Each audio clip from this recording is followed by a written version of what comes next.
Hi, this is Elliot Fishman, and welcome to the May 2020 CTisus quiz. I have 10 terrific cases for you, so without any further ado, let's get started.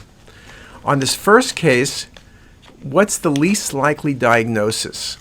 Well, what you see a mass in the tail of the pancreas, or what looks like a mass, that's hypodense on arterial phase and then becomes isodense. Well, that's a very good description for a autoimmune pancreatitis, so that's the correct answer.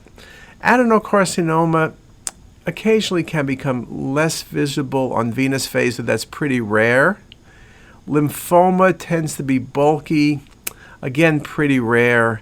Neuroendocrine tumor typically is hypervascular on at least one of the phases. So I'm going to say the least likely diagnosis is neuroendocrine tumor, but the correct answer was autoimmune pancreatitis. So just a very important thing to think about.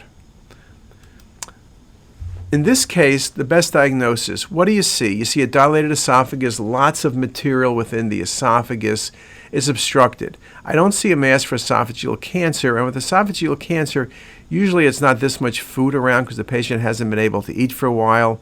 It's not esophagitis, and it's surely not lymphoma. This is a beautiful example of the appearance of achalasia. Middle-aged female cystic pancreatic mass. The reality is if you only look at the mass, it could be IPMN, MCN, serous cystadenoma, and pseudocyst.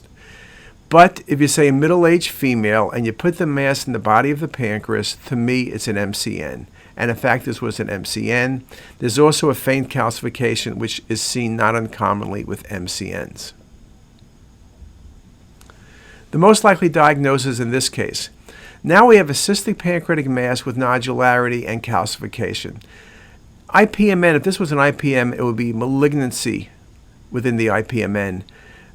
Cystic neoplasm MCN, again, it would be malignancy within it, but usually it's not in the tail of the pancreas, it's body.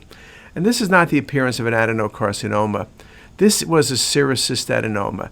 This was resected because you really have to worry about the possibility of a cystic lesion with malignant degeneration, and it just makes the point once again that serous cystadenomas have so many variable appearances. The most likely diagnosis in this case, 6 centimeter hypervascular mass near the pancreatic head, no common or pancreatic duct dilatation, marked vascularity. I see both kidneys, so it's not metastatic renal cell. It's not the appearance of an AV malformation. And carcinoid tumors would be in the small bowel. They're typically smaller.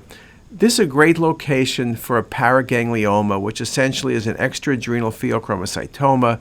Most common location, organ of Zuckerkandl, but we've seen a number of them in the peripancreatic region. Elderly female with fever, the most likely diagnosis. At first glance, you see what looks almost like a fish in the right side of the abdomen, and then you're first going to think this looks like pneumatosis. Then you realize when you look at all the images, it's the kidney. It's not the bowel, so it's not diverticulitis, and it's not pneumatosis, and it's not bowel obstructed. This was emphysematous pyelonephritis, just a beautiful example of that entity. The most likely diagnosis in this case, big spleen and sclerotic changes involving all the vertebral bodies. The height of vertebral bodies is maintained, but the texture is abnormal. This is not sickle cell, that's usually bone and bone appearance. Renal osteodystrophy, here you see normal kidneys. You wouldn't get a big spleen, and the bony changes aren't renal osteodystrophy. Lymphoma can give you sclerotic bone lesions and a big spleen, but to have diffuse involvement of the bone is not going to happen. This was a case of beta thalassemia. Now, sickle cell disease, we think about, but sicklers, remember, also have a small spleen with autosplenectomy. Vertebral bodies look different. Fish mouth vertebral bodies are classic. Beta thalassemia, big spleen, extramedullary hematopoiesis. In fact, this patient had a splenectomy, and this spleen was infiltrated by extramedullary hematopoiesis, and the bony changes are excellent for thalassemia. This is a difficult case. Abdominal pain, you see a mass near the pancreas, but separate from the pancreas and inseparable from the IVC. I guess it could be lymphoma. Occasionally you have masses like this for lymphoma. Neuroendocrine tumor, it's not vascular, so unlikely. And this really is away from the duodenum. It's not a duplication cyst. So what could it be? I did consider all sorts of malignancies. Lymphoma is a good thought. This was a leiomyosarcoma. Then you would wonder, could this be a primary leiomyosarcoma, which arises from the IVC? But at surgery, the IVC margins were intact, and this was simply read as a retroperitoneal leiomyosarcoma. Just a very atypical case.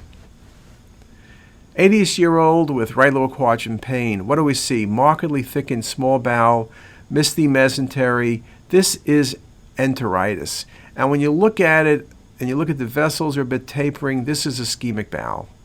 It's not adenocarcinoma, it's not bulky, it's not Crohn's disease because of the way the misty mesentery looks. You don't see the vasa recta. And sprue usually is jejunum and thickened folds. This was ischemic colitis, and at surgery, 30 centimeters of bowel was indeed resected. The least likely diagnosis in this case is the question, well, what do you see? You see a 7-centimeter mass in the right adrenal gland. This ended up being a carcinoma. Okay, that's what it was. Pheochromocytomas may not be vascular, but they usually are. Adenomas usually are hypodense, and this is large. Above 4 cm, we do see adenomas, but I would not be calling it. And lymphoma is possible, but primary lymphoma usually is bilateral and it maintains the adrenal shape. So to me, the most likely diagnosis is an adrenal cortical carcinoma. So there were 10 wonderful cases. I hope you got that right. If not, I hope you learned something, and we'll see you next month. If you liked what you heard here today, please make sure to hit that subscribe button and visit our website ctassist.com for lectures, quizzes, pearls, and more. Also, be sure to check out our apps that are available for free on the Apple Store. All links are in the description box below.